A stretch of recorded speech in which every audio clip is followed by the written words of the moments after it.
আমাদের দেশে পৃথিবীর সবচাইতে বেশি মহিলাদেরকে সিজার করে ডেলিভারি করা হয়।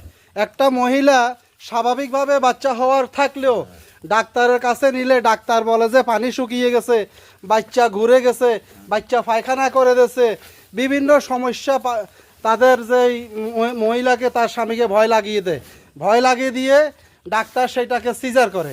ঠিক তেমনি আপনারা যখন একটা গরুর ডেলিভারি করাবেন, আপনারা ভালো মানের অভিজ্ঞ কাউকে দিয়ে ডেলিভারি করাবেন।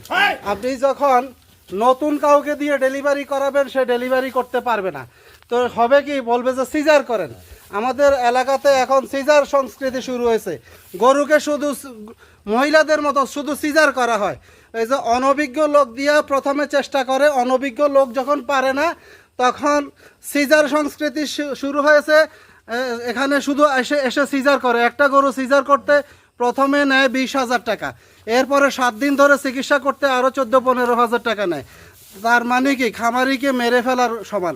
তো আপনারা অবশ্যই অভিজ্ঞ লোক দিয়ে আপনারা ডেলিভারি করাবেন এবং আপনার গাভী সুস্থ থাকবে, বাচ্চা সুস্থ থাকবে। তা না হলে সেই অনভিজ্ঞ লোক যখন পারবে না, সে বলবে যে সিজার করতে হবে। তখন সিজারের ডাক্তার এসে বলবে যে আপনার প্রথম দিন লাগবে 20,000, তারপরে লাগবে আরও 14-15,000।